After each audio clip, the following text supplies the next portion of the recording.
Nifty 50 bank Nifty important levels plus best stock to trade for tomorrow. तो सबसे पहले आज देखो मार्केट पूरा एक साइडवे रेंज में था। ठीक है, आज के दिन कैसे ट्रेड करना था, टोटल 2-3 पैटर्न बने थे लेकिन ट्रेडेबल पैटर्न सिर्फ एक ही था, वो मैं आपको दिखाता हूँ।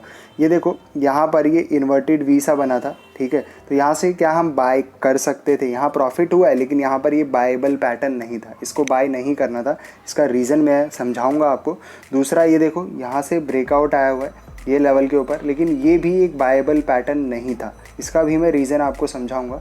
बायबल पैटर्न कौन सा था, ये वाला था, यानी कि यहाँ से हम शॉर्ट कर सकते थे, इसको ट्रेड ले सकते थे। और अगर हमने यहाँ पर ये एक हाई ड्रॉ करें तो स्टॉप लॉस कहीं यहाँ आ जाता है इसके ऊपर थोड़ा, या यहाँ समझ लो। ठीक है, और टारगेट हमें कितना मिलता है, इतना बड़ा टारगेट मिलता और स्टॉप लॉस हमारे पास सिर्फ इतना सा था, यानी कि हमारा 1:2 से ज़्यादा का टारगेट अचीव हो रहा था एम पैटर्न के अंदर। लेकिन ये क्यों नहीं ट्रेड करना था और ये क्यों नहीं ट्रेड करना था, इसके पीछे का रीज़न था गाइस, ये वाली लाइन आप देख पा रहे हो, ये जो हमने लाइन ड्रॉ कर रखी है, कल के दिन बताया था लेकिन एक बार और समझ लो इसको आप, ये है क्या। ठीक है, क्योंकि बहुत सारे नए लोग देख रहे होंगे महीनों बाद इसको, तो देखो यहाँ पर। ठीक है, तो ये यहाँ पर देखो, ये गैप डाउन ओपनिंग हुई थी इस लेवल से। ठीक है, यहाँ पर ये गैप डाउन ओपनिंग हुई थी। ठीक है, उसके बाद इतना गैप फिल हो गया था। ठीक है, तो हमने ये वाला मार्क कर लिया, तो ये तो ग्रीन कैंडल आज का है ना, गैप तो यहीं तक फिल हुआ था ना कल, तो हमने ये लाइन कल मार्क करी थी मार्केट एनालिसिस में। ठीक है, तो ये लेवल ने सुबह सुबह हमें रेजिस्टेंस प्रोवाइड किया था, इसलिए हमने वहाँ से एम पैटर्न को शॉर्ट किया था।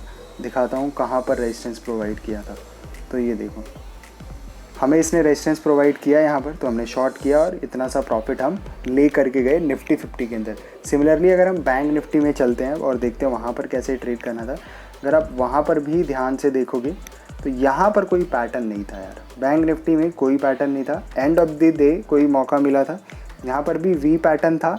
अच्छा, मैं आपको बताना भूल गया हूँ कि वी पैटर्न को क्यों नहीं ट्रेड करना था, बताऊंगा अभी। ठीक है, मार्केट साइड में था, अंत में एक एम बन रहा था लेकिन मार्केट क्लोज का टाइम आ गया था, 3 बजे के बाद हम ट्रेड नहीं करते हैं। सबसे पहले चलो निफ्टी 50 के ऊपर, और मैंने कहा इन्वर्टेड वी को ट्रेड क्यों नहीं करना था। ये जो हमेशा क्या बताता हूँ मैं आपको कि ये जो इन्वर्टेड वी बनेगा तो हम बॉटम पे बाय करेंगे और प्रॉफिट लेंगे, लेकिन मैंने क्यों मना किया, और मैंने एक चीज़ बोला था ये जब ये ब्रेकआउट आएगा तो भी ट्रेड करेंगे, क्योंकि इसका तो रीज़न सिंपल है, बड़ी सी ब्रेकआउट कैंडल थी तो फेल होने के चांसेस ज़्यादा थे। ठीक है, तो इन्वर्टेड वी वाले में देखो, अगर यहाँ पर कोई ना, ये डे का लो तो था ही, ठीक है, एक तो ये ट्रेड बनता ही था, लेकिन यहाँ पर कोई और सपोर्ट होता ना एक, तो हम ट्रेड लेते तो ज़्यादा पावरफुल ट्रेड होता।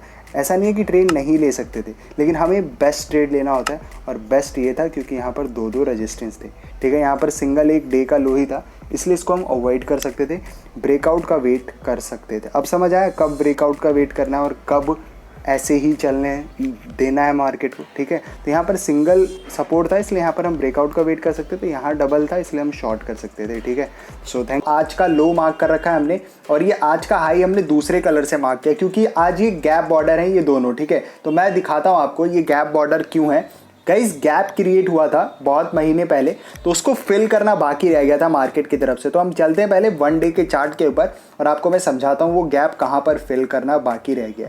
ठीक है, तो ये देखो यहाँ पर मार्केट कहीं यहाँ था, यहाँ से सीधा ये गैप डाउन खुला और यहाँ तक का गैप फिल हो चुका है। अगर आप देखो तो इतना सा गैप अभी भी रह रहा है, तो इसको फिल करने के लिए मार्केट आ सकता है। तो ये दोनों लाइनें हमारी सपोर्ट एंड रेजिस्टेंस की तरह एक्ट कर सकती हैं। अगर इसके नीचे खुला तो रेजिस्टेंस, ऊपर खुला तो सपोर्ट। अब हम चल जाते हैं 5 मिनट के चार्ट पे। तो प्लान क्या है कल के दिन, देखो प्लान भाई सिंपल सा प्लान है। यहाँ पर आओ, अगर मार्केट कहीं बीच में खुलता है यहाँ पर, या यहाँ खुलता है जो आज का हाई है या जो आज का लो है, आज के लो से लॉन्ग जाना अवॉइड करेंगे इनिशियली, समझ रहे हो, 10:30 बजे तक हम अवॉइड करेंगे। ठीक है, और यहाँ ये जो आज का हाई है वहाँ से शॉर्ट जाना भी अवॉइड करेंगे, और बीच में खुलता है तब तो अवॉइड जरूर करना है क्योंकि रिस्क रिवॉर्ड ही अच्छा नहीं बैठेगा।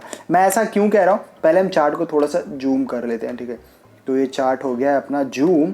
ठीक है, तो अब देखो मैं ऐसा क्यों कह रहा हूँ आपसे, ये वाला लाइन देखो, यहाँ से सेल ऑफ था, ह्यूज तो ही, अगर यहाँ कहीं खुलेगा तो ये सपोर्ट दे देगा, या यहाँ खुलता है तो रेजिस्टेंस दे देगा, बाइंग का तो सवाल नहीं होता। और आज के दिन मार्केट ऐसे भी चॉपी था पूरा का पूरा, तो जो ये स्विंग्स क्रिएट हुई हैं, ये वाली ये वाली ये वाली ये वाली, चॉपी मार्केट था ना, तो ये सब के सब आपको सपोर्ट प्रोवाइड करेंगे, रेजिस्टेंस प्रोवाइड करेंगे। इतनी सारी लाइनें आपको इस रेंज में दिख रही हैं, तो आप यहाँ कहाँ ट्रेड करोगे 10:30 बजे तक? 10:30 के बाद रेंज बन जाने के बाद हम ट्रेड का प्लान कर सकते हैं, ठीक है। तो चलो हम समझ गए, तो प्लान क्या है कल के दिन, ये देखो इधर कोई ट्रेड नहीं है इस रेंज में, ठीक है। 10:30 तक यहाँ से हम शॉर्ट का प्लान कर सकते हैं। अगर यहाँ पर पहले गैप डाउन खुलता है और रेड कैंडल बनाता है तो शॉर्ट का प्लान हम लोग कर सकते हैं प्राइस एक्शन देखते हुए। अगला क्या कर सकते हैं हम लोग प्लान, अगर यहाँ पर कहीं बाइंग के मौके देता है इस लेवल के ऊपर, तो पहला टारगेट ये रख सकते हैं, फिर उसके ऊपर हम और थोड़ा थोड़ा बुक करते हुए जा सकते हैं। अगर यहाँ नहीं किया तो यहाँ से बाइंग का अपॉर्चुनिटी ढूंढ सकते हैं यहाँ से,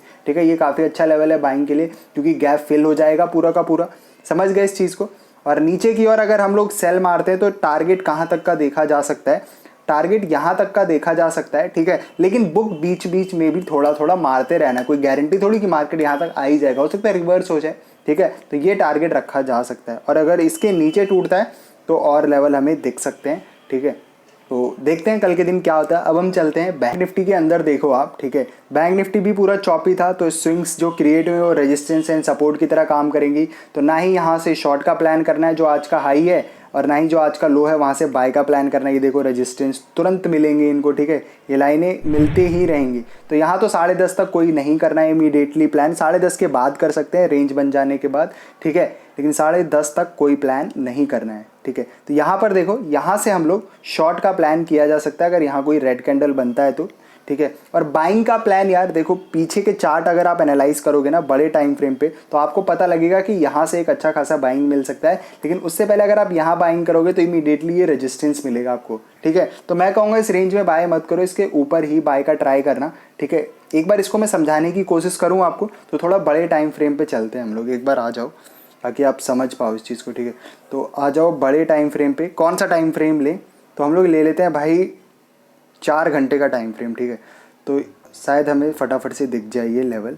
तो ये देखो क्यों मार्क किया हुआ, यहाँ पर भी यार ये गैप बॉर्डर है, ये लेवल देख पा रहे हो, ये यहाँ पर कैंडल थी और ये गैप डाउन ओपनिंग हुआ है। एक सेकंड दिखाता हूँ आपको, ये देखो ये गैप डाउन ओपनिंग हुई है ना पूरी की पूरी, और फिर यहाँ तक गैप फिल हो चुका है, अभी भी इतना गैप बाकी है। तो इसलिए हमें ये लेवल मार्क करके रखा हुआ है, तो इसके ऊपर ही अच्छी बाइंग आ सकती है, ठीक है। इसका कलर यार मैं दूसरा करना भूल गया, मैंने ब्लैक कर दिया है, तो हम इसको गैप बॉर्डर वाला कलर कर देते हैं, ठीक है। अब समझ आ रहा होगा आपको अच्छे से, ठीक है। तो उसके ऊपर ही बाइंग के मौके ढूंढेंगे, उससे पहले थोड़ा रिस्की हो सकता है, ठीक है। बाकी रेंज मार्केट हो जाए तो ऑप्शन सेलिंग का प्लान हो सकता है हमारा, ठीक है। लेकिन ऑप्शन बाइंग को तो अवॉइड करना है इधर भाई, समझ गए इस चीज़ को। चलो अब हम देखते हैं कौन से बेस्ट स्टॉक हैं कल के लिए। तो सबसे पहला स्टॉक देखो ये है भाई, इसको कहाँ से ट्रेड करना है। अगर ये जो आज का हाई बनाया ना उसके ऊपर निकलता है, यानी कि इस कैंडल के ऊपर निकलता है, तो हम बाइंग का प्लान कर सकते हैं 4-5 रुपये का स्टॉप लॉस रख करके, क्योंकि यहाँ देखो डब्ल्यू पैटर्न सा भी काफ़ी अच्छा बन रहा है। अगला स्टॉक देखो जो हम कल के लिए देख रहे हैं वो भी बाइंग साइड में है, तो वो देखो कौन सा स्टॉक है, यहाँ पर देख लेना कि बाइंग का पैटर्न बन रहा है कि नहीं, लेकिन उस लेवल के ऊपर हम जरूर बाइंग का प्लान कर सकते हैं। तो यहाँ भी देखो काफ़ी अच्छा ब्रेकआउट आया हुआ है इस लेवल के ऊपर से, तो यहाँ पर भी हम जैसे ही खुलता है तो हम इमीडिएटली बाइंग का प्लान कर सकते हैं 2-4 रुपये का स्टॉप लॉस रख करके, ठीक है। और टारगेट रख सकते हैं 8 रुपये का, ठीक है। जितना स्टॉप लॉस रखो उससे डबल टारगेट रखना और एग्जिट कर देना। तो ये LIC हाउसिंग फाइनेंस है, ठीक है। So thank you for watching trade burner, I hope आपको समझ आया।